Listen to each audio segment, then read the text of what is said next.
ব্যক্তি থেকে পরিবার, সমাজ থেকে রাষ্ট্র, দেশ থেকে বিশ্ব, সবকিছুর চালিকাই রাজনীতি। তাই রাজনীতির 10 দিক নিয়ে রাজকাহন নিবেদন করছে জিপিএইচ ইস্পাত। আর সাথে আছে আমি রঞ্জন শুভ্র। শেষ হতে চলেছে ঘটনাবহুল 2024 সাল। দ্বাদশ জাতীয় সংসদ নির্বাচন দিয়ে বছর শুরু হলেও শেষ হয়েছে গণঅভ্যুত্থানের মুখে আওয়ামী লীগের পতনের মধ্য দিয়ে। বলা হচ্ছে 71-এর পর 2024 বাংলাদেশের ইতিহাসের সবচেয়ে ঘটনাবহুল বছর। রাজনৈতিক বিশ্লেষকদের মতে 1.5 দশকে বিরুদ্ধ মতকে কঠোর হাতে দমন, গুম, হত্যা, নির্যাতন, লুটপাটের মাধ্যমে বাংলাদেশকে এক বিপর্যস্ত জনপদে বানিয়েছিল শেখ হাসিনা সরকার। অবশেষে সেই অবস্থা থেকে মুক্তি মেলে কোটা ইস্যুকে কেন্দ্র করে গড়ে ওঠা ছাত্র জনতার আন্দোলনের মাধ্যমে। এক পর্যায়ে ছাত্র জনতার দেশব্যাপী সর্বাত্মক অসহযোগ আন্দোলন চলাকালে 5ই আগস্ট প্রধানমন্ত্রী শেখ হাসিনা ও তার ছোট বোন শেখ রেহানা দেশ ছেড়ে পালান। এরপর দেশের দায়িত্বভার গ্রহণ করে অন্তর্বর্তী সরকার গঠন করেন ডক্টর মোহাম্মদ ইউনূস। জনতার এই অভ্যুত্থান গোটা বিশ্বকে অবাক করেছে, যে কারণে বিশ্বখ্যাত ব্রিটিশ সাময়িকী দ্য ইকোনমিস্ট 2024 সালের বর্ষসেরা দেশ হিসেবে বাংলাদেশকে নির্বাচিত করে। অর্থনৈতিক, রাজনৈতিক পরিবর্তনে উল্লেখযোগ্য উন্নতির জন্য বাংলাদেশি স্বীকৃতি অর্জন করলেও সরকারের 5 মাসে জনগণের প্রত্যাশা ও প্রাপ্তির হিসাব ঠিক কতটা মিলেছে? গণঅভ্যুত্থান পরবর্তী আইনশৃঙ্খলা পরিস্থিতি, দ্রব্যমূল্য, বিচারাঙ্গন এবং মত প্রকাশের স্বাধীনতার অবস্থাই বা কেমন যাবে নতুন বছর 2025? আর এসব নিয়ে আলোচনা করতে রাজকাহনে আজকে স্টুডিওতে আছেন বিএনপির vice chairman doctor Asaduzzaman Ripon, আছেন এনডিএম এর চেয়ারম্যান ববি হাজ্জাজ এবং আরও আছেন বাসদের সহ সাধারণ সম্পাদক রাজেকুজ্জামান রতন। তিনজনকেই স্বাগত। আমি যদি শুরুটা করতে চাই,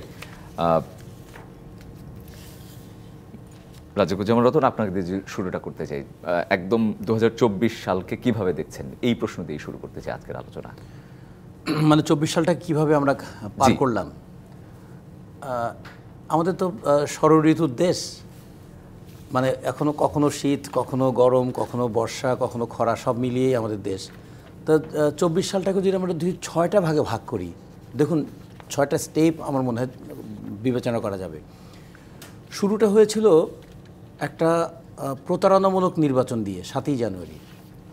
মানুষ 2014 নির্বাচন দেখেছে, 2018 দেখেছে, আর 2024-এ গিয়ে সে আমি এবং ডামির নামে একটা অদ্ভুত প্রতারণামূলক নির্বাচন দেখলো। ফলে এই নির্বাচনের পরে এটা কেমন নির্বাচন হলো, অনেক সময় হয় না যে আত্মঘাতী গোল খাওয়ার পরেও খেলোয়াড়রা হতবাক হয়ে ভাবতে থাকে যেটা কী হলো। ঠিক তেমনি জানুয়ারি এবং ফেব্রুয়ারিটা একটা হতবাক হয়ে যাওয়ার মতো অবস্থা। এটা নির্বাচন, কী হলো এটা, এরকম করে জানুয়ারি ফেব্রুয়ারি গেল।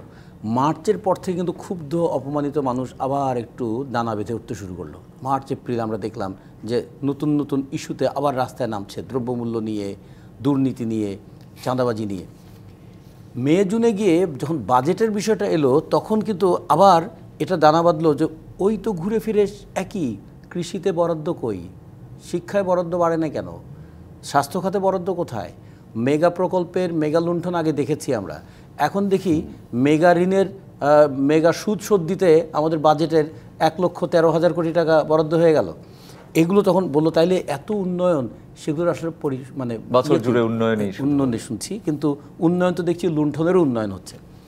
এইটা করতে করতে কিন্তু এলো আমরা দেখি যে জুলাই আগস্ট আবার কোটা সংস্কার আন্দোলন, এবং কোটা সংস্কার আন্দোলনকে কেন্দ্র করে পরবর্তীতে মানুষের অংশগ্রহণ এবং এটা বৈষম্য বিরোধী ছাত্র আন্দোলন, এবং 16ই জুলাই যে আমরা সাইদের আত্মদান মানে একটা স্পার্ক করে দিল যে এতদিন ধরে যে ধুমায়িত অসন্তোষ, যে বিক্ষুব্ধ মনন এবং যে মানে প্রতিবাদের জন্য অপেক্ষমান জনগোষ্ঠী, তারা মনে হয় একটা বারুদের স্পর্শ পেল। তারপরে কারফিউ অতিক্রম করা, এমনকি সেনাবাহিনীকে পর্যন্ত রুখে দাঁড়ানোর মতন জায়গায় চলে গেল। পুলিশ তো গুলি করেও থামাতে পারেনি। জুলাই গেল, আগস্ট মাসে অভূতপূর্ব যে ঘটনাটা ঘটলো। বাংলাদেশ গণঅভ্যুত্থানের দেশ, 69-এর গণঅভ্যুত্থান দেখেছে, 90-এর গণঅভ্যুত্থান দেখেছে, এবং এবার 24-এর গণঅভ্যুত্থানে দেখলো শুধু শাসক গোষ্ঠীর পদত্যাগ নয়, শাসক গোষ্ঠীর দেশ ত্যাগটাও দেখলো, পলায়নও দেখলো। হ্যাঁ, এটা দেখার পরে আগস্টের পরে কিন্তু আবার শুরু হলো সেপ্টেম্বর, অক্টোবর। এই 2 মাসকে যদি বিবেচনা করি, সেটা দেখব একটা নতুন আশা এবং আশঙ্কার। যে আশায় আমরা গণঅভ্যুত্থান করলাম, আর যেভাবে আবার নতুন করে নতুন বন্দোবস্তের নামে নতুন লুণ্ঠন এবং কোনো কোনো ক্ষেত্রে আক্রমণ, পাল্টা আক্রমণ, এগুলো যখন হতে থাকলো, মানুষের মধ্যে কিন্তু আসার সঙ্গে সঙ্গে একটু আশঙ্কাও দানা বাঁধতে শুরু করেছিল। আর নভেম্বর ডিসেম্বরে 2 মাস দেখছি আমরা পর্যালোচনা করছি যে যা চেয়েছিলাম তার কতদূর কাছে যেতে পারলাম, এবং যা চেয়েছি আর যা দেখছি দুটোর মধ্যে ডিফারেন্স কত। দুটা জায়গা যদি বলি কীরকম, অর্থনীতিতে আমরা কি দেখতে চেয়েছিলাম অর্থনৈতিক লুণ্ঠনের পরিবর্তে, আর এই সময়টাতে আমরা গত 5 মাসে কি দেখলাম। দ্রব্যমূল্যের ক্ষেত্রে যে সিন্ডিকেটবাজি আমরা সবসময় প্রতিহত করব সেটা আমরা কতটুকু পরিবর্তন হতে দেখলাম। শ্রমিকদের যে মজুরির দাবিতে 2023 সালে শ্রমিকরা জীবন দিয়ে আন্দোলনের সূচনা করেছিল, এবং যে ব্যাটারি রিক্সার আন্দোলনের মধ্য দিয়ে প্রথম ওই মিরপুরে স্পার্ক ঘটিয়ে দিয়েছিল, সেই শ্রমিকরা দেখলো এখনও আগস্টের পরও তাদের মজুরির দাবিতেই আন্দোলন করতে হচ্ছে এবং জীবন দিতে হচ্ছে। কৃষক ফসলের দাম পেত না, আর বাজারে জিনিস সস্তায় বিক্রি হতো না। কালকেও খবরে দেখলাম রংপুরে কৃষক এখন ফুলকপি বিক্রি করছে 2 টাকা কেজিতে। ফলে এখন আবার নভেম্বর ডিসেম্বরে মানুষ ভাবছে যে অনেক বড় বড় কথা, সংস্কারের অনেক বড় বড় কথা শুনছি, কিন্তু সংসার চালানোর মতো প্রতিদিনের যে আমাদের খুঁটিনাটি বিষয়, সেই জায়গায় তেমন খুব একটা পরিবর্তন তো দেখলাম না। ফলে আমি বলি যে যদি 6টা সেগমেন্টে ভাগ করি, জানুয়ারি ফেব্রুয়ারি, মার্চ এপ্রিল, মে জুন, জুলাই আগস্ট, সেপ্টেম্বর অক্টোবর এবং নভেম্বর ডিসেম্বর, এই প্রত্যেকটা ফেজে আমার মনে হয় একটা নতুন নতুন করে আমাদের ফেনোমেনা তৈরি হয়েছে। এইরকম করতে করতেই আমরা এই বছরটা শেষ করছি, এবং এত দ্রুত গতিতে বছর বোধহয় এর আগে কখনো শেষ হয় নাই। বছর যদিও 365 দিনের, কিন্তু 365 দিনের দৈর্ঘ্য এক থাকলেও গতিটা এক ছিল না। জি, ডক্টর আসাদুজ্জামান রিপন, আমরা বছরের শুরুতেই একটি নির্বাচনের দেখেছি, এবং আমাদের অন্য অতিথিও যেটি বললেন যে একটা অবাক করার মতো নির্বাচন। এই নির্বাচনটাই কি আসলে এক ধরনের পতনের সূচনা ছিল, বা সেটি বলা যায়, বা ত্বরান্বিত করেছে পরবর্তীতে যেটি কোটা বিরোধী আন্দোলনকেও? ধন্যবাদ আপনাকে। বাংলাদেশের আজকে যে সংকটটা দেখতে পাচ্ছেন এখন পর্যন্ত, এই সমস্ত সংকটের পেছনের কারণটাই কিন্তু নির্বাচন। যদি একটা ভালো নির্বাচন হতো, আমি একেবারে ডে 1 থেকে বলছি, যদি ভালো নির্বাচন হতো তাহলে একটা জবাবদিহিমূলক সরকার থাকতো। একটা ভালো নির্বাচনের কথা বলেছি আমি, যেন তেন নির্বাচনের কথা বলিনি। তো ভালো নির্বাচন হতে গেলে জনপ্রতিনিধিদেরকে জনগণের কাছে যেতে হয়, এবং 5 বছরের আমলনামা জনগণ বিচার বিশ্লেষণ করেন। আপনি দেখে থাকবেন যখন বাংলাদেশের তত্ত্বাবধায়ক সরকার ব্যবস্থাটি ছিল, তখন কিন্তু দেখবেন যে মানে একেবারে 2 টার্মে, পরপর 2 টার্মে কোনো দল, প্রধান 2টি দল কিন্তু ক্ষমতায় থাকতে পারেনি। তার কারণটা কি? তাদের শাসনামল মোটামুটি ভোটার একটা পর্যালোচনা করতেন, এক ধরনের বিরক্ত হতেন, তারপর আবার একটু মানে কি বলে যে আবার তারা স্বাদ বদলে বাঁচার চিন্তা করতেন ইত্যাদি। তো এবং রাজনৈতিক দলগুলো কিন্তু কম্পারেটিভলি নিজেদেরকে ওর মধ্য থেকেই যতটুকু সম্ভব কিছুটা সংস্কার করে, কিছুটা সংশোধিত, তারা আবার নতুন করে জনগণের কাছে আসতে চেয়েছেন, কথা বলতে চেয়েছেন, মানুষ আবার গ্রহণ করেছে তাদেরকে। যাই হোক, এরপরে যেটা ঘটলো সেটা হচ্ছে গত 16 বছরের কথা যদি ধরি আমরা একেবারেই, ইনফ্যাক্ট আমরা পলিটিক্যালি 16 বছরের কথা বলি বটে, কিন্তু বাংলাদেশে এই যে রাজনীতির যে আপনার একটা মারপ্যাচের মধ্যে পড়ে গেলাম আমরা, এই যে যে 16 বছরের ঘটনাটা ঘটলো, তো 16 বছরের ঘটনাটা যদি আমরা তাকাই, ইনফ্যাক্ট আপনার এটা কিন্তু সূচনাটা কিন্তু একেবারে আপনার সেই 2008-এর শেষের দিকে যে নির্বাচনটা আপনার মঈনুদ্দিন ফখরুদ্দিনের নেতৃত্বে যে নির্বাচনটি হলো, সেই নির্বাচনটাই কিন্তু আপনার এটা সূচনা। ওই নির্বাচনটাও কিন্তু গ্রহণযোগ্য নির্বাচন, যদিও কথিতভাবে ওই নির্বাচনটি আপনার তত্ত্বাবধায়ক সরকারের অধীনে হয়েছিল, তথাকথিত তত্ত্বাবধায়ক সরকার অধীনে, একটা মিলিটারি কন্ট্রোল বা মিলিটারি ব্যাক গভর্নমেন্ট যেটা তত্ত্বাবধায়ক সরকার ছিল, ওই ধরনের একটা সরকারের অধীনে 2009 সালে ইলেকশনটা হলো। সেখান থেকে ওখানে একটা রোডম্যাপ নির্ধারণ করে দেওয়া ছিল যে আওয়ামী লীগকে ক্ষমতা আনতে হবে স্ট্রেইট, এবং বিএনপিকে মার্জিনালাইজ করতে হবে। ভাগ্যিস শুধু আপনার ওই নোয়াখালী এবং বগুড়ায় শুধুমাত্র ওই মঈনুদ্দিন ফখরুদ্দিনদের ভূতেরা ওই জায়গায় হানা দেয়নি। ওই জায়গাটা যদি একটু হাত দিত, আমার তো মনে হয় বিএনপি 2009 সালে 6 সিটের কম সিট পাওয়ার কথা। তো না, ওই দুটো জায়গায় গ্রেটার নোয়াখালী এবং বগুড়া ওই অঞ্চলটায় না দেওয়ার কারণে বিএনপি প্রায় 30টা সিট সিকিউর করতে পেরেছিল। আচ্ছা, তো তার মানে ষড়যন্ত্রটা শুরু হয়েছিল 2009 সালের নির্বাচনের মধ্য দিয়ে, নির্বাচনী ষড়যন্ত্র। জি, আচ্ছা, আর 111-এ তো গোটাটাই বিএনপিকে ডিস্ট্রয় করার একটা ষড়যন্ত্র ছিল। যাই হোক, এখন আমি যে কথাটা আপনাকে বলছি, গোটা সংকটটা নির্বাচন কেন্দ্রিক। এরপরে 14 সালে নির্বাচনটা হলো, সেই 14 সালের নির্বাচনটা একেবারে ভোটারবিহীন নির্বাচন, আপনারা জানেন। 18 তারপরে সালে যে 18 নির্বাচন 18 নির্বাচনটা যেটাকে রাতের ভোটের ভোটে, এবং যেটা বাংলাদেশে আপনারা নিজেরা যদিও গণমাধ্যম বলতে মানে ভীষণ পছন্দ করেন, বলতে পছন্দ করেন যারা, বিশেষ করে যারা এইখানে কাজ করেন, তারা আসলে কি বাংলাদেশের গণমাধ্যম মানে কথিত গণমাধ্যমগুলো কি কখনো গণমাধ্যম ছিল? তারা কি গণমাধ্যম হয়ে উঠতে পেরেছিল? এই মানুষের প্রতি এত জুলুম, এত নির্যাতন, এত খুন গুমের খবর, শেখ হাসিনার লুণ্ঠনের খবর কি আপনারা কখনো প্রকাশ করতে পেরেছেন? আমি আপনাদের স্টেশনের কথা বলছি না, কোনো মিডিয়াই করতে পারেনি। যখন আমরা এই কথাগুলো বলতাম তখন আওয়ামী লীগের লোকেরা বলতেন কোথায় রাতের ভোট হয়েছে। আরে ভাই, কোথায় রাতের ভোট হয়েছে? এই বাংলাদেশের টিভি ক্যামেরায় কি সেই রাতের ভোট ধারণ করার ক্ষমতা ছিল, অথবা ধারণ করলেও প্রচার করার ক্ষমতা ছিল? ইয়েস, স্টিল এটা বিবিসির আর্কাইভে আছে।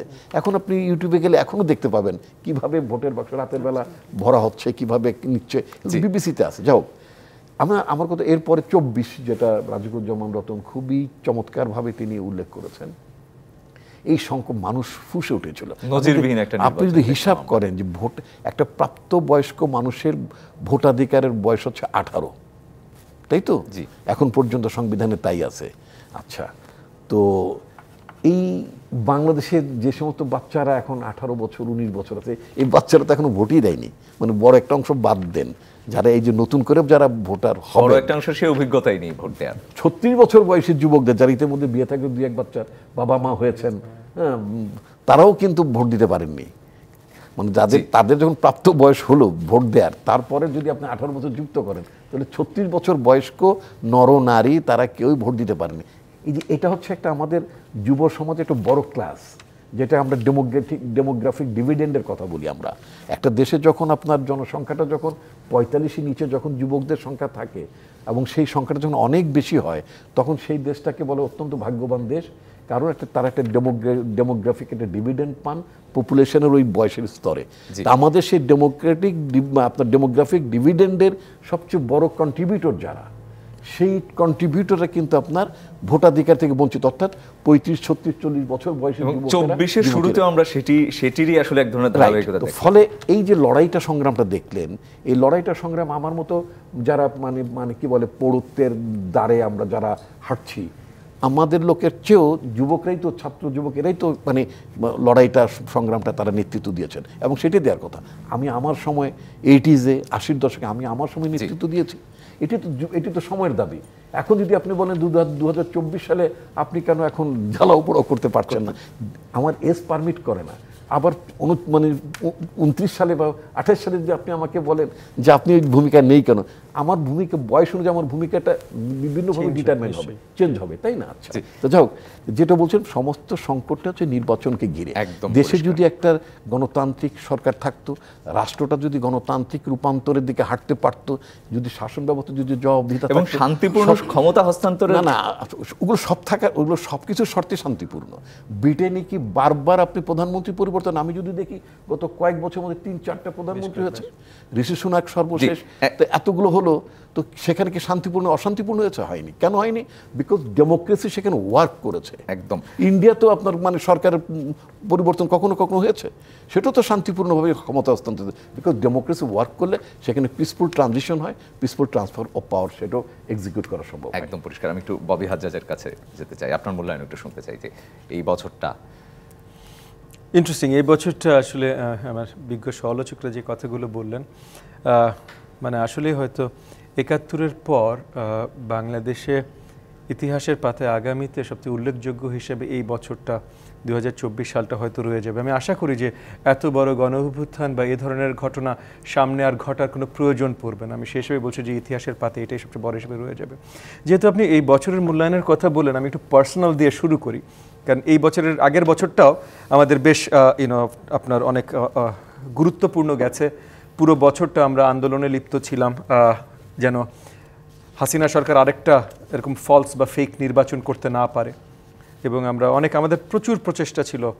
সেপ্টেম্বর, স্পেশালি অক্টোবর মাস থেকে শুরু করে বিশাল আমাদের উপরে অত্যাচার শুরু হয়। মানে বিরোধী পক্ষের যত আমরা দল ছিলাম, মানে বিএনপি, এনডিএম, যত দল ছিলাম আমাদের সবার উপরে বিশালভাবে, এবং অবভিয়াসলি সবচেয়ে বড় দল বিএনপি, সবচেয়ে বড় অত্যাচার অনাচার কিন্তু বিএনপির উপরেই হয়েছে। তো অক্টোবরে আমরা অনেক ধরনের ঝামেলার ভিতরে ছিলাম, আমাদের লোকজনকে অ্যারেস্ট করে নিয়ে যাচ্ছিল, এই সেই। এর ভিতরে ছোট একটা পার্সোনাল স্টোরি। নভেম্বর মাসে শুরুর দিকে আমি একটু অসুস্থ হয়ে পড়ি। আমি ফার্স্টে মনে করেছিলাম হয়তো এই যে September, July, August, September, October অনেক মাস ধরে তো আমরা আন্দোলন করেছিলাম হয়তো এটার কারণে। তারপর অসুস্থতা একটু বেড়ে যায়।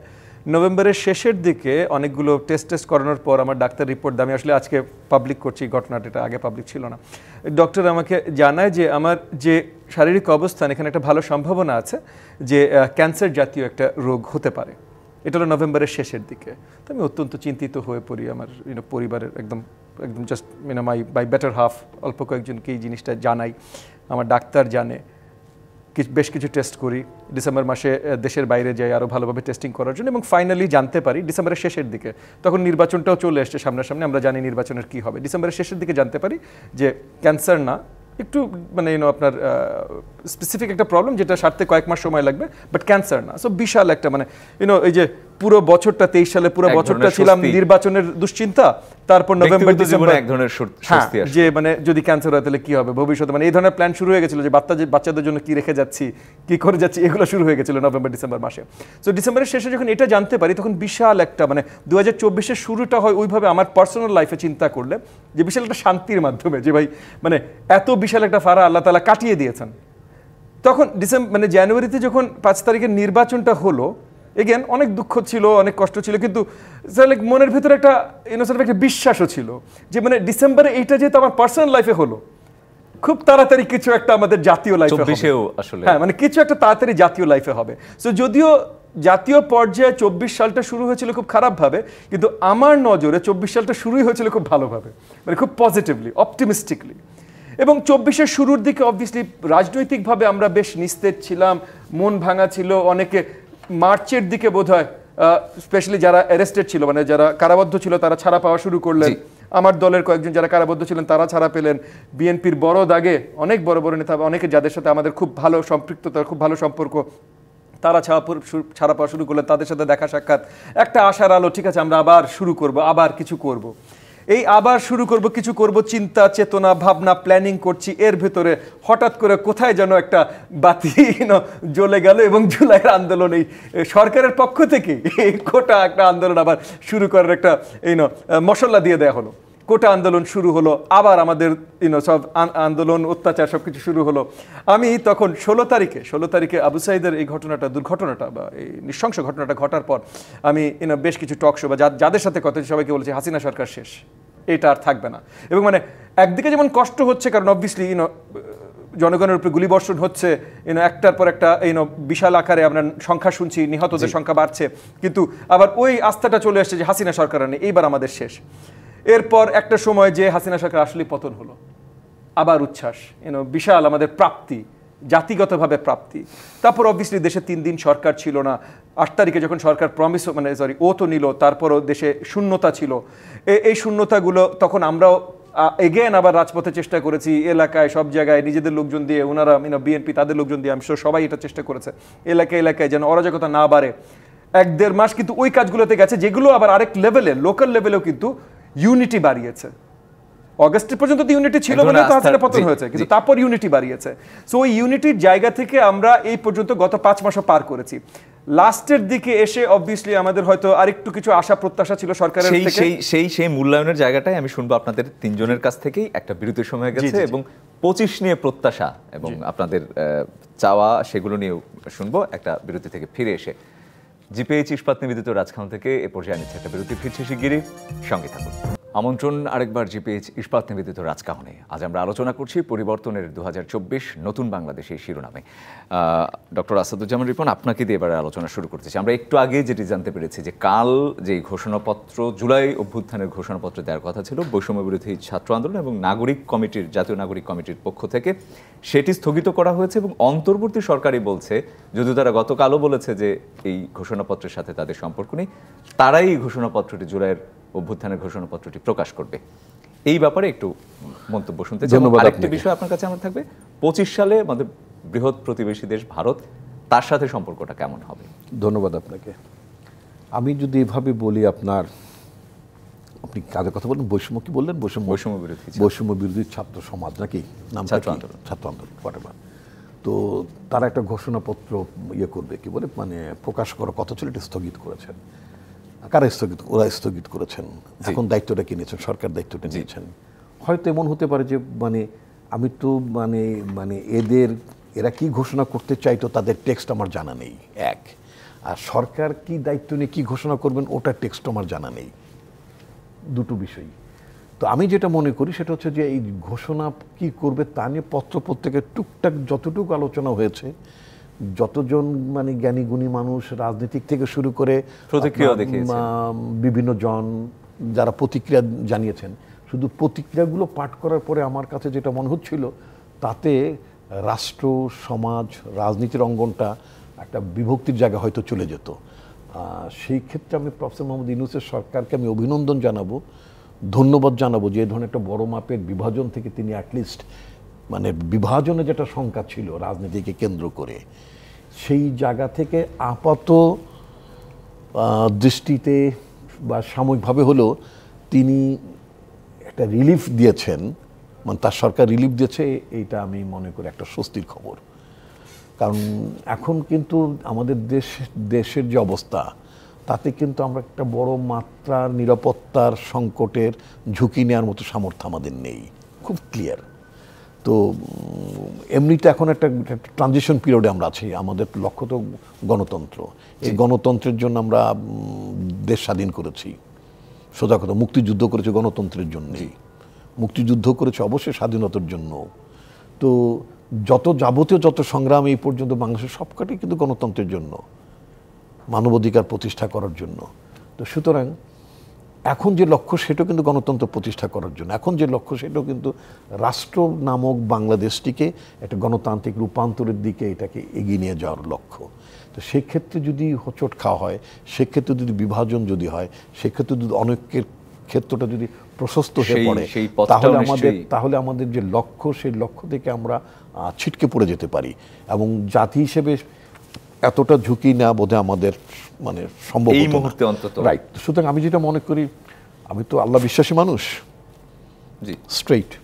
আমি মনে করি যে আল্লাহ যা করেন মঙ্গলের জন্য করেন, একদম। তো এটা আমি নিশ্চয়ই মনে করি, এবং এটার জন্য, এটা জাতির জন্য বছরের শেষের দিকে হলো একটা স্বস্তির খবর যে জাতি নতুন করে একটা সংকট, একটা বিভক্তির হাত থেকে হাঁটলো না এবং বিভক্তির থেকে গেল। আর আপনি ভারতের সাথে আপনি শুরুতে আপনি যে কথাগুলো বলছিলেন সেটা হচ্ছে সরকারের তরফ থেকে সবাইকে নিয়ে, অর্থাৎ অংশীজনদেরকে নিয়ে। ফাইন, অংশীজনদের নেওয়া মানে হচ্ছে একটা ডিবেট হবে, ডিসকাশন হবে, সেখানে সমস্ত যারা এই আন্দোলনে যারা অংশগ্রহণ করেছেন, তার পার্টি বিএনএম থেকে এনডিএম থেকে শুরু করে তারা আন্দোলন করেছেন, ওখানে আপনার বাসদ আন্দোলন করেছেন, সকল রাজনৈতিক দল যারা আন্দোলনে সম্পৃক্ত ছিলেন। এটা তো একটা গণ-অভ্যুত্থান ছিল, ছাত্র জনতার সম্মিলিত গণ-অভ্যুত্থান ছিল। সকল অংশীজনদের সাথে যখন সরকার আলোচনা করে যদি অফকোর্স যদি আপনার জুলাইয়ের গণ-অভ্যুত্থান সম্পর্কে যদি একটা ঘোষণা তারা দিতে পারেন, একটা রূপকল্প, আমাকে একটু বলতে হবে, একটা রূপকল্প যদি তারা দিতে পারেন খুব ভালো। কিন্তু আমার একটা কথা আছে যে আমি বললাম, আমি তো আল্লাহ বিশ্বাসী লোক, তো মুসলমান হিসেবে যখন আমরা কোরবানিতে গরু জবাই দিই বা প্রাণী জবাই দিই, তো তখন আমরা কি বলি আল্লাহু আকবার। তো জবাই হয়ে যাওয়ার পরে তখন আল্লাহু আকবার বলা যায়? Proclamation of independence Ziaur Rahman দিয়েছিলেন 26শে মার্চ রাতের বেলা, যে I major Zia declaring independence of Bangladesh. এটা দেশ স্বাধীন হওয়ার পরে এই প্রোক্লামেশন অফ ইন্ডিপেন্ডেন্স দিলে চলতো? খাইতো মানুষ? খাইতো না।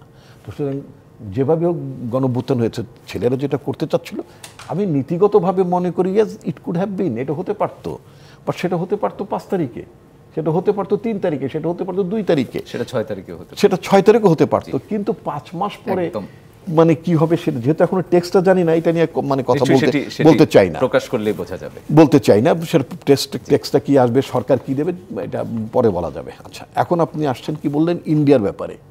আমি এই প্রশ্নে আপনার কাছে ফিরবো, একটু রাজিকুজ্জামান রতনের কাছ থেকে ঘুরে আসতে চাই, যেটা হচ্ছে আপনি যেটি বলছিলেন যে দ্রব্যমূল্য সহ সাধারণ মানুষের জীবনযাপন, সামনের বছরেও কি আসলে সেই ধরনের একই ঘটনার পুনরাবৃত্তি দেখবেন, বা কোনো ধরনের আশাবাদ কি রয়েছে, বা এই সরকারের পদক্ষেপগুলো?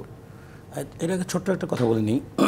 আমাদের অতীত আন্দোলনের ইতিহাস বলে, যেমন ধরুন প্রোক্লামেশন অফ ইন্ডিপেন্ডেন্স হয়েছিল 10ই এপ্রিল, বলা হয়েছিল যে আমাদের লক্ষ্যটা কী হবে। ফরমালি 17ই এপ্রিল হয়েছিল আমাদের শপথ গ্রহণ অস্থায়ী সরকারের, আর ডিক্লারেশন অফ ইন্ডিপেন্ডেন্স সেটা 26 তারিখ, হ্যাঁ। আর ভিক্টরি এসেছিল আমাদের 16ই ডিসেম্বর। তো ইতিহাসে এই ঘটনা থেকে আমাদের কিছু শিক্ষা আছে যে প্রোক্লামেশন হলেই যে আমাদের ভিক্টরি আসবে তা না, প্রোক্লামেশনের পরে সেটা নিয়ে লড়াই করতে হয়। হ্যাঁ, তাহলে আমরা যদি বলি ভিক্টরি হয়েছে 5ই আগস্ট, তাহলে ভিক্টরির আগে তো 5ই আগস্টের আগেও বলেছি যে 5ই আগস্টের আগেও কিন্তু সেটি হতে পারত। আমি আমার কথা শেষ করি। তাহলে 5ই আগস্ট যদি বলি ফ্যাসিস্টের বিরুদ্ধে একটা ভিক্টরি হলো, তার প্রোক্লামেশনটা তো ভিক্টরির আগেই হওয়া উচিত। হ্যাঁ, মানে প্রোক্লামেশনের ভিত্তিতে তো আমার স্ট্রাগল, লড়াই, আমার লক্ষ্য নির্ধারণ। আচ্ছা, আবার ধরুন শুধু প্রোক্লামেশনই কি সব হয়? ধরুন আমরা এরশাদ বিরোধী আন্দোলনে 90-এ এরা যখন নেতা আমাদের সামনে, রিপন ভাইরা, তখন আমরাও যখন লড়াই করছি তখন গড়ে উঠেছে আন্দোলনের সংস্থা, সর্বদলীয় ছাত্র ঐক্য, গড়ে উঠেছে কি শ্রমিক কর্মচারী ঐক্য পরিষদ, গড়ে উঠেছে কি 17টি কৃষক সংগঠন, গড়ে উঠেছে সম্মিলিত সাংস্কৃতিক জোট, ঐক্যবদ্ধ নারী সমাজ, এরকম নানা ধরনের জোট, এবং তার সঙ্গে হয়েছে 19শে নভেম্বর 3 জোটের রূপরেখা। আমি সেই প্রসঙ্গে আসবো আপনার কাছে। এই তারপরে না 6ই ডিসেম্বর এরশাদের পতনটা হলো। ফলে এগুলো একটু খেয়াল রাখতে হবে যে আমাদের আমরা ইতিহাসকে যেন আবর্জনায় ফেলে না দিই, তাহলে নিজেরাও কখন যে আস্থা করে পড়ে যাব নিজেরাও টের পাবো না। ফলে এই জন্য ইতিহাস থেকে শিক্ষাটা আমাদের নিতে হবে। এখন যে প্রশ্নটা আপনি আমাকে করেছিলেন যে 24-এ যা দেখলাম 25-এ কী দেখতে চাই, 24-এ আমরা আশাবাদ দেখেছি, 25-এ আমরা আশার বাস্তবায়নটা দেখতে চাই। সেখানে 2 জায়গায় দেখতে চাই। সংসারে স্বস্তি চাই, সেজন্য দ্রব্যমূল্য নিয়ন্ত্রণে থাকতে চাই, আমার ছেলে মেয়ের চাকরির ব্যবস্থা দেখতে চাই, 1 জানুয়ারি থেকে নতুন ছাত্রদের স্কুল এবং ক্লাস শুরু হবে, তাদের জন্য শিক্ষা উপকরণের দামটা সহনীয় মাত্রায় থাকে, এটা দেখতে চাই। তারপরে আমার বিশ্ববিদ্যালয়ের ছাত্রদের পড়াশোনার পরিবেশটা যেন চাই। এগুলো হচ্ছে সংসারের জন্য চাওয়া, দ্রব্যমূল্য থেকে চাকরি এবং জীবনযাপনের ব্যয়। আর দেশের জন্য কি চাই? দেশের জন্য চাই একটা অবাধ সুষ্ঠু নির্বাচনের পরিবেশটা চাই, গণতান্ত্রিক একটা সহনশীলতা, সত্যিকার অর্থে যেন একটি যেন বলতে পারি যে 24-এ আমরা অর্জন করেছি এবং এই অর্জিত বিজয়ের ফল ভোগ করছি আমরা 25। বাস্তবায়নটা আসলে সেটা যদি না হয় তাহলে যে বিজয় আমরা অর্জন করলাম সেই বিজয় কিন্তু আবার প্রশ্নের মধ্যে পড়ে যাবে এবং মূল্যহীন হয়ে উঠবে। ধন্যবাদ। আমি একটু ববি হাজ্জাজের কাছে যেতে চাই। সংস্কার কমিশন করা হয়েছে, সেগুলো আসলে কিছুদিনের মধ্যে সেগুলো প্রতিবেদন দেওয়া শুরু করবে এবং এইগুলো সংস্কার বাস্তবায়নে সবসময় যেটি বলা হচ্ছে জাতীয় ঐক্যমত্য একটি জরুরি বিষয় রাজনৈতিক দলগুলোর মধ্যে, সেটি আসলে সামনের বছরে কি হতে পারে? মানে আপনি আসলে বিশ্বাস করেন সেটি হবে? দেখেন, ফার্স্ট অ্যান্ড ফরমোস্ট আমি অত্যন্ত আশাবাদী যে সেটা হবে, আমি চাই সেটা হোক এবং আমরা নিরলসভাবে কাজ করে যাচ্ছি যেন সেটা থাকে। এখন অবভিয়াসলি ঝামেলা যে কিছু নেই তা না, অনেক ধরনের ঝামেলা আছে, রয়েছে, অনাস্থা তৈরি হয়েছে। যেমন এই যে ঘোষণাপত্র যে আলোচনাটা আপনারা করছিলেন, এই ঘোষণাপত্র আমি যেটা দেখার সুযোগ হয়েছে, ছাত্ররা যেটা দিতে যাচ্ছিল সেটা একটা ড্রাফট আমার দেখার সুযোগ হয়েছে। সেই ড্রাফটটাতে আসলে তেমন কিছু একটা তারা বলেছেও কিছু মুখে হ্যাঁ কিছু মুখে বলেছে এবং এটা মেইন পয়েন্টটাই ছিল আসলে যে তারা একটা বেসিস তৈরি করতে চেষ্টা করছিল, যেটা তারা গতকাল বোধহয় পরিষ্কার করেই বলেছিল যে সংবিধানকে কবর দেয়া হবে, সংবিধানকে কবর দেওয়া হবে তার জন্য। তো সেইখানে আমার বিজ্ঞ সমালোচক রিপন ভাই সাথে আমি একমত যে আমার মনে হয় সরকার একটা ভালো পদক্ষেপ নিয়েছেন যে সেটা তারা তারাই পুরো জিনিসটা নিজেদের মানে তারা ক্যাপচার করে নিয়েছেন, if you will, in a manner of speaking, যে ছাত্ররা আর না করে তারা বলেছে সরকারের পক্ষ থেকে করবে। এবং সরকারের পক্ষ থেকে এক্স্যাক্টলি কী করবে আমি জানি না। ঘোষণাপত্র যে কোনো সময় আসতে পারে বা একটা প্রক্লেমেশন যে কোনো সময় আসতে পারে, গুরুত্বপূর্ণ কিছু নিয়ে একটা প্রক্লেমেশন দেওয়া যেতেই পারে, কিন্তু প্রক্লেমেশনের একটা পারপাস থাকতে হবে। তো মানে গুরুত্বপূর্ণ কিছু জানানো হচ্ছে তাহলে কি জানানো হচ্ছে, গুরুত্বপূর্ণ কিছু করা হবে তাহলে কি করা হবে, গুরুত্বপূর্ণ কোনো শপথ তাহলে কিসের শপথ, গুরুত্বপূর্ণ কোনো সিদ্ধান্ত, 71-এর আপনার ওই 10ই এপ্রিলের যে আপনার প্রক্লেমেশন, এটা প্রক্লেমেশন আমরা নতুন মানে আমরা স্বাধীনতা ঘোষণা করে নতুন সরকার গঠন করেছি, 26শে মার্চের যে আপনার ডিক্লারেশন আমরা স্বাধীনতা ঘোষণা করলাম, মানে এগুলো একটা টার্গেট আছে, কিছু একটা হতে যাচ্ছে।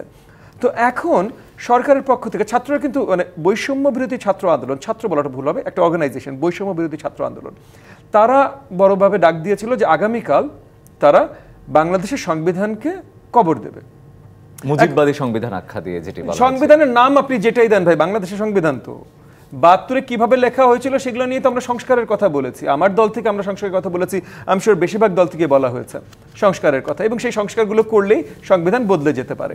কিন্তু সংবিধানকে কবর দিব, তাহলে কবর দিয়ে আপনি কি দ্বারা করাবেন, কেন কবর দিবেন? এবং সরকারের পক্ষ থেকে যদি বলে যে আমরা এটার সাথে একমত তারপর যাব, তাহলে তারা কি বলতে চাচ্ছেন?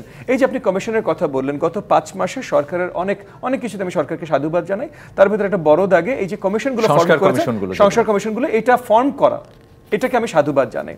তবে এখানেও ছোটখাটো কিছু আমরা আশাহত হয়েছি, যেমন এই কমিশনগুলো সবচেয়ে বড় দায়িত্ব পালনে তাদের সুবিধা হতো যদি সব স্টেক হোল্ডারদের সাথে, রাজনৈতিক দল, অন্য সব স্টেক হোল্ডারদের সাথে কন্টিনিউয়াস আলোচনার মাধ্যমে তারা এই রিপোর্টগুলো তারা তৈরি করতেন, কিন্তু তারা আলোচনার মধ্যে তৈরি করেননি। এখন আলোচনার মাধ্যমে যদি তৈরি না করেন, তাহলে এই যে এটার বাস্তবায়ন পরে যে কাদেরকে নিয়ে করবেন, কাদের সাথে করবেন, একদম পরিষ্কার। সো এই জায়গাগুলোতে আমরা হয়তো আরেকটু সমন্বয় দেখতে চাই এবং আরেকটু আলোচনা দেখতে চাই, আরেকটু স্পষ্টতাও। জি, স্পষ্টতা। তিনজনেই থাকুন আমার সাথে। আরেকটা বিরতির সময় হয়ে গেছে। জিপিএইচ ইস্পাত নিবেদিত রাজকাহন থেকে এই পর্যায়ে নিচ্ছে আরেকটা বিরতি, সঙ্গে থাকুন। আমন্ত্রণ আরও একবার জিপিএইচ ইস্পাত নিবেদিত রাজকাহনে। আজ আমরা আলোচনা করছি পরিবর্তনের 2024 নতুন বাংলাদেশ এই শিরোনামে। রাজিকুজ্জামান রতন, আপনাকে দিয়ে শুরু করতে চাই এবারে আলোচনা, যেটি হচ্ছে যে আপনি বলছিলেন যে 25-এর যেই প্রত্যাশাগুলো ছিল, এই সরকারের উপরে আসলে সেই আস্থাটা থাকছে কিনা, যে তারা করতে পারবে কিনা বা করবে কিনা, সেরকম কোনো লক্ষণ দেখছেন? 24-এর মানে প্রতীক্ষা আর 25-এর প্রত্যাশা, এই যদি বলি এই সরকার করবে কিনা বা করতে পারবে কিনা, সেটার চেয়ে তো বড় কথা এই সরকার ছাড়া কে করবে। এখন তো এই সরকার ছাড়া কেউ নেই, ফলে যা করার এই সরকারকে করতে হবে, এবং যা করার তা যেমন করতে হবে ভবিষ্যতের ভাবনা ভেবে। আমরা যে প্রত্যাশায় একটা ফ্যাসিজমের বিরুদ্ধে লড়াই করেছিলাম, একটা ডেমোক্রেটিক সিস্টেম আমরা অপারেট করতে চেয়েছিলাম, যে বাংলাদেশের স্বপ্ন আমরা ব্যক্তির পরিবর্তনের চাইতে আমরা ব্যবস্থার পরিবর্তনের কথা ভেবেছিলাম। আমরা দ্রব্যমূল্য শুধু ফলাফল দেখতে চাইনি, যে সিন্ডিকেটের কারণে দ্রব্যমূল্য হয় সেই সিন্ডিকেট ব্যবস্থার পরিবর্তন করতে চেয়েছিলাম। আমরা যে শুধু দমনপীড়ন বন্ধ করতে চেয়েছিলাম তা না, যে কালাকানুন দিয়ে দমনপীড়ন হয় সেই কালাকানুনগুলো বাতিল করতে বলেছিলাম। আমরা যে একটা মুক্ত সাংবাদিকতার কথা বলেছিলাম, সেটা শুধুমাত্র উপর থেকে নির্দেশ দিয়ে সাংবাদিকতা বন্ধ করা নয়, অনেকটা সেলফ সেন্সরশিপের যে একটা চর্চা, একটা ভয়ের সংস্কৃতি তৈরি হয়েছিল, সেগুলো দূর করতে চেয়েছিলাম। সেগুলো নিয়ে আমরা চলতে চাই। 25-এ যদি সেগুলো থেকে আমরা মুক্তি পেতে চাই, তাহলে এই কাজটা তো অন্তর্বর্তীকালীন সরকারকে করতেই হবে। সে করবে কিনা, করতে চায় কিনা, একটা পরের প্রশ্ন। এখন তাকেই করতে হবে, কারণ সে তো ইন চেয়ার, ফলে দায়িত্বটা তার। এবং যদি তারা না করে, জবাবদিহিটাও তাকে করতে হবে, এবং ভবিষ্যতেও ইতিহাসের কাছে তারাই দায়বদ্ধ হবেন যে এত বড় একটা গণ অভ্যুত্থানের পরেও গণপ্রত্যাশা পূরণে তারা ব্যর্থ হয়েছে। তার ফসল কেন তুলতে পারলেন না? অসংখ্য ধন্যবাদ। ববি হাজ্জাজ, যেটি হচ্ছে যে সংস্কার যেটি করা হচ্ছে, সেটি আসলে মানে সত্যিকার অর্থেই কোনো সুফল বা ইতিবাচক পরিবর্তন বয়ে আনবে কিনা আগামীর বাংলাদেশে?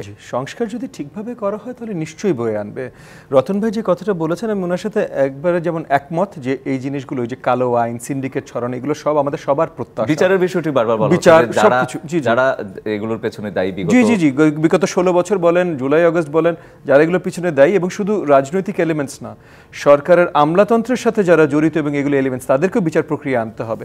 সো এগুলো সব কিছু রতন ভাইয়ের সাথে আমি একমত। একটা জায়গায় রতন ভাইয়ের সাথে আমি দ্বিমত পোষণ করছি, যে এই সব কিছু অন্তর্বর্তীকালীন সরকারের দ্বারা করা সম্ভব না, এবং এইটা একটা বড় কারণ, যেই কারণে অন্তর্বর্তীকালীন সরকারের দায়িত্ব যত শীঘ্রই ওনারা পারেন ভালো, সুন্দর, স্বচ্ছ একটা নির্বাচন দেয়া। আপনি যেই আমলাতন্ত্রকে দিয়ে দেশ পরিচালনা করবেন, আপনি অন্য কোনো পাবলিক ম্যান্ডেট বা অন্য কোনো ক্ষমতা ছাড়া ওই আমলাতন্ত্রের ভেতরে বড় বদল আনবেন, এটা বিশ্বাসযোগ্য না, এটা হবে না, আপনি পারবেন না। সো এই যে অনেকগুলো দাগে, আপনি যে সিন্ডিকেট বন্ধ করবেন বা সিন্ডিকেট নস্যাৎ করবেন, সিন্ডিকেট নস্যাৎ করার জন্য যে সুদূর পরিহারে আপনার হাত দরকার, যে শক্তিটা দরকার, একটা অন্তর্বর্তীকালীন সরকার ও ধরনের শক্তি নর্মালি থাকে না, এবং এই সরকারের তো আরও কম থাকবে, বিকজ যেই ঝামেলার মধ্যে দিয়ে গত 16 বছর যেভাবে ভঙ্গুর অবস্থা করে গেছে, তারপরে সরকার এসছে। সো আমি আশাবাদী যে এই সবগুলো, আমাদের সবগুলো প্রত্যাশা বাস্তবায়ন হবে। তবে আমি একই সাথে বিশ্বাস করি যে এই প্রস্তাব, এই আমাদের এই সবগুলো বাস্তবায়ন যদি সঠিকভাবে করতে হয়, তাহলে আমাদের সুষ্ঠু একটা নির্বাচনের দিকে যেতে হবে। একদম পরিষ্কার। আসাদুজ্জামান রিপন, আপনার কাছে আবার একটা ছোট্ট প্রশ্ন ছিল, সেটি সহ আর বাকি বিষয়গুলো শুনবো। যে ভারতের সাথে সম্পর্কটা সামনের বছর, ভারতের সাথে সম্পর্ক হচ্ছে একেবারে আপনার সৎ প্রতিবেশী সুলভ, এটা কোনো বইয়ের কথা না। একেবারেই পারস্পরিক স্বার্থ সংরক্ষণ করে, অর্থাৎ আমি আমার স্বার্থের কথাটা যেমন প্রোটেক্ট করব, ভারতের স্বার্থ ভারত প্রোটেক্ট করবে। এখানে কেউ মানে মুরব্বী থাকবে না, দাদা থাকবে না, ক্লিয়ার। আর একটা কথা হচ্ছে একেবারে চোখে চোখ রেখে কথা বলতে হবে, ভেরি ক্লিয়ার। যেমন ধরুন, ভারত বাংলাদেশের সংখ্যালঘু নির্যাতনের একটা কাহিনী প্রায় ফাঁদে তাদের বর্তমান সরকারের নেতৃত্ব। ভারতে প্রচুর আপনার কি বলে সংখ্যালঘু নির্যাতনের ঘটনা ঘটে। ভবিষ্যতে এই ধরনের সরকার দরকার, বা বর্তমান সরকার উচিত হবে ভারতে যখনই সংখ্যালঘু নির্যাতনের মধ্যে পড়বে খবরগুলো আসবে, সেখানে যেন বাংলাদেশ সরকার উদ্বেগ প্রকাশ করে। বাংলাদেশ সরকার উদ্বেগ প্রকাশ করা উচিত হবে। জি, তো এটা বাংলাদেশের ভবিষ্যৎ সরকারকে বুঝাতে হবে যে বাংলাদেশের স্বাধীনতাটা বাংলাদেশের জনগণ অর্জন করেছে তার নিজের স্বার্থে। আর ভারত আমাদের যে সাহায্য সহযোগিতা করেছে, এটা কোনো আপনার স্বামী বিবেকানন্দ ফাউন্ডেশন অথবা অন্য কোনো চ্যারিটি কোনো কাজ ছিল না। এটা তাদের স্বার্থে, তাদের জিও পলিটিক্যাল ইন্টারেস্টে, তাদের জিও পলিটিক্যাল স্ট্র্যাটেজির কারণে দে হেল্পড আস। আমরা তাদের সাহায্য নিয়েছি, আমাদেরও দরকার ছিল, অবশ্যই দরকার ছিল। তারা আমাদের মুক্তিযুদ্ধের পাশে দাঁড়িয়েছে, তাদেরও দরকার ছিল, সোজা কথা। সুতরাং আমাদের প্রত্যেকটা উইন উইন সিচুয়েশন ছিল। সুতরাং এটা যদি কেউ বলতে চান যে বাংলাদেশ স্বাধীনতা এনে দিয়েছেন, করিয়ে দিয়েছেন, আর আমরা এখানে দুধ ভাত কলা খাচ্ছি, তা তো মনে করার কোনো কারণ নাই। তো সুতরাং আজকে ভারত পাকিস্তানের চোখ রাঙানি থেকে বিরাট একটা অংশ জুড়ে তারা মানে নিরাপদে আছেন, আর আমরা একটা মুক্ত স্বদেশ পেয়েছি। আমাদের বিজয় দিবস 16 ডিসেম্বর, এটা ভারতকে মনে রাখতো যে বিজয়টা বাংলাদেশের জনগণের। এটা তাদের এই কথাটা আমরা ভারতকে মনে করিয়ে দিতে চাই। ছোট্ট করে কিছু বলবেন কিনা যে রাজনৈতিক যেই পরিস্থিতি সেটি কেমন হবে বা কেমন হতে যাচ্ছে? আমি আরো অনেক কথা বলতে চাইছিলাম, বছর শেষ তো, শুধুমাত্র একটা প্রেডিকশন দিয়ে শেষ করি। আমি সেই মার্চ এপ্রিল থেকে বলা শুরু করেছিলাম যে এই সরকার শেষ, এবং আমার ফেসবুকে যারা আছেন, আমি জানি না আপনি আছেন কি না, 30শে মেতে আমি হবিগঞ্জে একটা সভায় বলেছিলাম যে গভর্নমেন্ট অনিবার্যভাবে কলাপসের দিকে যাচ্ছে। 31 তারিখে ভিডিওটা আমার কর্মীরা আমার বক্তব্যটা ভিডিও করেছিল। 31শে মেতে আমি আপলোড করেছিলাম, তখন বৈষম্য টৈষম্য কিছু হয় নাই, কোটা টোটা কিছু হয় নাই তখনও। 31শে মে বলেছিলাম যে অনিবার্যভাবে সরকার কলাপসের দিকে যাচ্ছে। আর আমার নেতা কর্মীদের উদ্দেশ্যে বলেছিলাম, তোমরা যদি সেই প্রক্রিয়া অংশ না নাও, অর্থাৎ আন্দোলনে যদি বিরতও থাকো, তাও কলাপস করবে। পার্থক্য হচ্ছে একটা, মিলাদে অংশগ্রহণ করলে জিলাপি পাওয়া যায়, আর মোনাজাতে আর মিলাদ অংশগ্রহণ না করলে জিলাপি পাওয়া যায় না। আরেকটি কথা বলতে চাই, আরেকটা প্রেডিকশন, শেষ বছরের প্রেডিকশন, যদি সরকার যদি নির্বাচনের দিকে না হাঁটে, বলছে সমস্ত সংকট কিন্তু নির্বাচন কেন্দ্রিক। এখন বাংলাদেশে আমরা সরকার নাম্বার 1 চলছে, আগামী নির্বাচন আগে সরকার 2, সরকার 3ও দেখতে পারি। ধন্যবাদ আপনাকে। তিনজনকে অসংখ্য ধন্যবাদ আমাদের সাথে আজকে রাজকাহনের সময় দেওয়ার জন্য। আজকের মতো বিদায় নিচ্ছি জিপিএইচ ইস্পাত নিবেদিত রাজকাহন থেকে। ফিরবো আগামীকাল রাত 10টায় নতুন রাজকাহন নিয়ে। ডিবিসির সঙ্গে থাকুন।